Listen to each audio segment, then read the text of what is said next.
said the physical action. I know. I didn't mean with the teacher. It just had a double entendre, yeah. Can we start this again? Welcome. Hi, my name is Dianna Agron. So good to see you guys. Wow. Yeah, let's talk about the other physicalities. Yes, the stunt work. Yes. Again, that could go the other way. Anyway. I'm more in love with you right now than I thought I was. Don't tell your brother. Okay, I won't. I showed None up of this is going to make the show. No, it should, because it's hilarious and awkward, embarrassing. I'll never work again. Yeah, no, it's good. It's life. Okay, before I answer that question, I'll just go back to something that relates to the movie. Thank you. We talked about today, we got really deep in an earlier interview. Like, everybody has basic human needs, which are all the same. It's just how you go about them. So this family is a little odd in their search for love and, you know, acceptance in the community, things like that. Back to the Tennessee. So anyway, I showed up to Paris, and I typically can look like this. In a dress, girly, blonde hair, and sort of like, right, so we're gonna get this girl in from LA, and we're gonna like totally have to work with her a lot.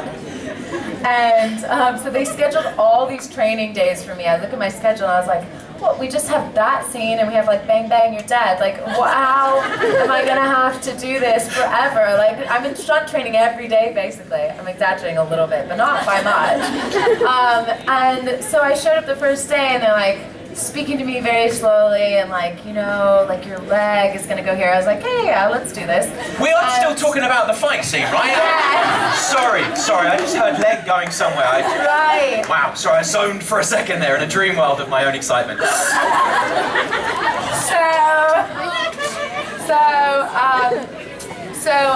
I learned all my stunt work, minus the Bang Bang You're Dead, that first day, and they're like, oh, well and I think they were disappointed because they wanted to be right about this. They're like, cancel this, cancel this, cancel this, cancel this. And then they'd be like, do you want to rehearse it? You've probably forgotten it. And I was like, oh, sure. Bum, ba-dum, bum, bum. And they're like, huh, damn it.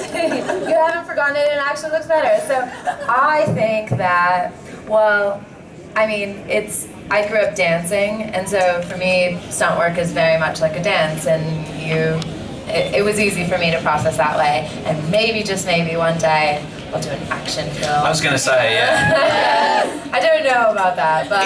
Is there anything in the movie where they go, we can't let you do that, and let's not go back there, people. Is there anything that they don't let you do? They kind of go, look, we can't risk you. Drive, really? Yes.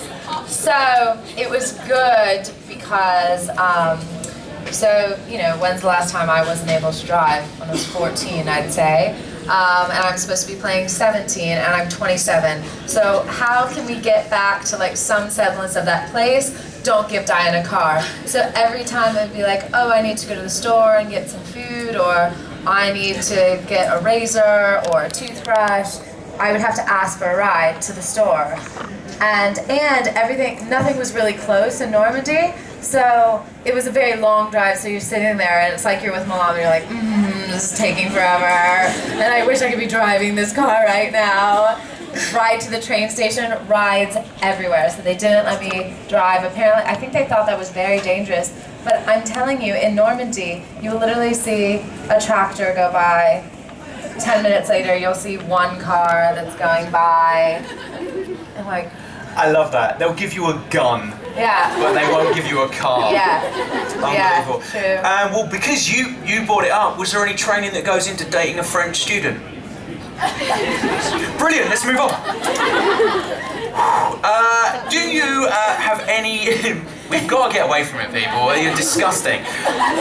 Do you feel pressure on set now? Do you feel any pressure when you're working with these guys? Is there kind of moments, do you look at the script and go, wow, because again, like that scene that they are all excited by, it's quite a tough thing to shoot as an actress, right?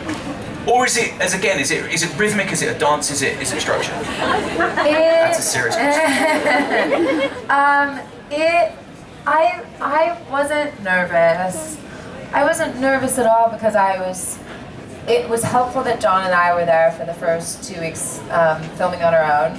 So we really found our rhythm, and the crew has been with Luke for years. They've done so many movies together that sometimes some of the crew have children that are old enough to now work on the movies with them, which is very sweet. And so by the time that Bob and Michelle and Tommy got in, it was kind of like, oh hey, so this is all the crew, and these are the places you can go, and like, you can come be a part of this with us, you know, jokingly. But it is, you know, the more, every day you're on set, you're more and more comfortable, and it was nice to have that moment with John first, and just really find our rhythm together. And then by the last day, so I thought I'd be fine. I mean, it was out there for a very long time. I had flown back one time to LA because I had to film an episode of Glee, but you'll be a part of it. Well, like one person seen it, really? And so by the end, like I said, I'd been out there for almost 3 months, and we wrapped, and I started bawling. Like, they were just like, and that's a wrap on Dianna, and I was like, and I hugged Luke, and I hugged Virginie, his wife, and I was like, it was just the best time. Thank you so much. You know, so it's just funny what happens to you. It's like these little families, and you go away and you do these things, and it's just, it's wild what we do. It's not normal, but it's very fun. They're like, I don't know what's wrong with her, she's coming back for the sequel. Yeah. At which point do you make the decisions on the films you're going to do next? Because obviously a lot of people will know you from Glee, and of course I am number 4. Just a couple. And of course burlesque and stuff like that. How are you making decisions on your roles, and are you trying to step away from the cheerleader? Is each role trying to progress into a different direction? Yes. Being that, well, I was never a cheerleader growing up, and now Nor was I. We have that in common. High five. Loving you. Great job. I've never been a French teacher either. No. Just saying. Me neither. Worth a try. Anyway, I don't even know what I was saying. Oh yeah, I've never been a cheerleader. And so I think that my mom imparted to me when I was younger, never say never, and it's better to be open-minded about things. I think the only thing that I can probably safely say is that I will never again play a cheerleader, because I've played it so many times. I got to Hollywood and they're like, oh, you're a cheerleader! Again and again and again and again. And I was like, I am? I don't feel like a cheerleader. I just don't feel mean, you know, and that's the beauty of playing these things. But I think going forward, I just want to play around. I want to do fun things, and I think that it doesn't matter.